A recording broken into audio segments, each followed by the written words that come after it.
Welcome to the 31 Days of Halloween, presented by the Honor Society of Entertainment Arts at the LA Film School.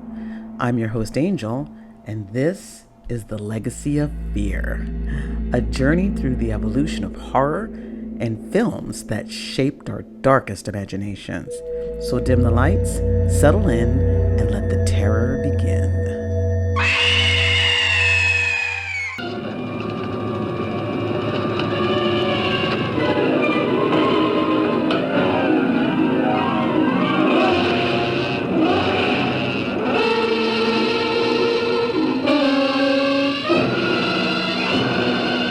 The juice is off. Pat!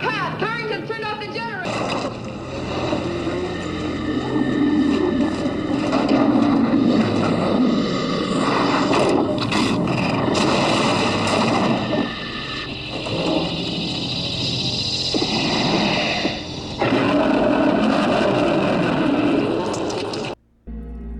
Welcome back to Legacy of Fear, part of the 31 Days of Halloween, brought to you by the Honor Society here at the LA Film School. I am your host, Angel, and today we're looking at two films that share a title, share a theme, but tell very different stories about fear, paranoia, and the times they were made in. We'll be looking at The Thing from Another World, 1951, and John Carpenter's The Thing, 1982. In 1951, America was in the grip of Cold War anxiety. UFO sightings were front-page news, the arms race was escalating, and the fear of invasion was everywhere. Then came The Thing from Another World. This film captured that perfectly.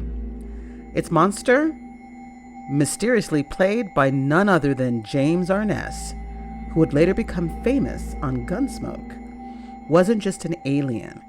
It was the embodiment of the enemy. The film's Arctic military base setting, so close to hostile borders, only heightened the tension. With limited special effects, the filmmakers leaned into suggestion, dialogue, and suspense.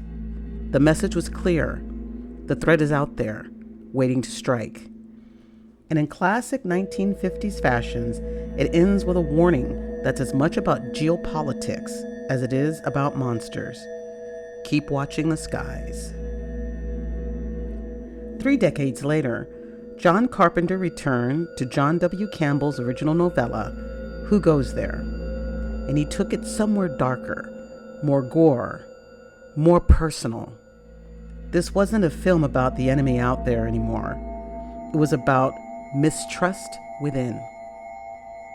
Released in 1982, Carpenter's The Thing was a landmark of practical effects thanks to the genius of Rob Bottin. Grotesque transformations, crawling heads, twisted fusions of man and beast, all achieved without computers. The terror wasn't just that the alien could kill you, it could become you. Your friend, your crewmate, even your dog. The paranoia was suffocating. No one could be trusted, and anyone could be next. The casting also reflected a subtle cultural shift. Keith David as Childs wasn't a background player. He was a powerful presence, one of the few characters to stand toe-to-toe with Kurt Russell's MacReady. Their final scene together, two men exhausted, unsure if either is human, is still one of the most chilling endings in horror. But when Carpenter's film debuted, audiences weren't ready. Coming just weeks after Spielberg's E.T., which gave us the friendly alien next door, Carpenter's bleak, hopeless vision was rejected.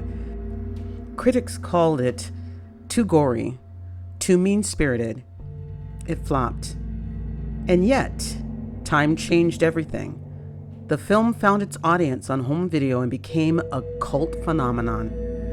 Today, Carpenter's The Thing is hailed as one of the greatest horror films ever made, a masterclass in paranoia atmosphere, and practical effects.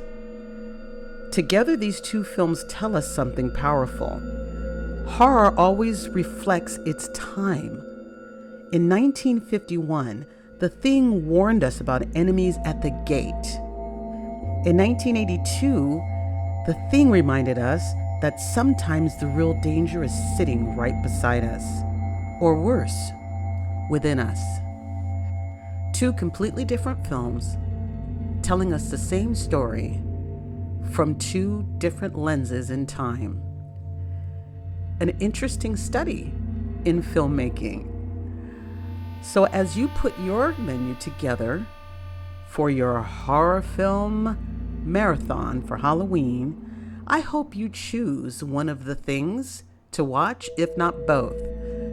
Either way, just remember, as you snuggle up on the couch with your friends and loved ones to watch your thing from outer space, or The Thing, might want to double check to make sure the person sitting next to you is the person you know, or is it a visitor from outer space?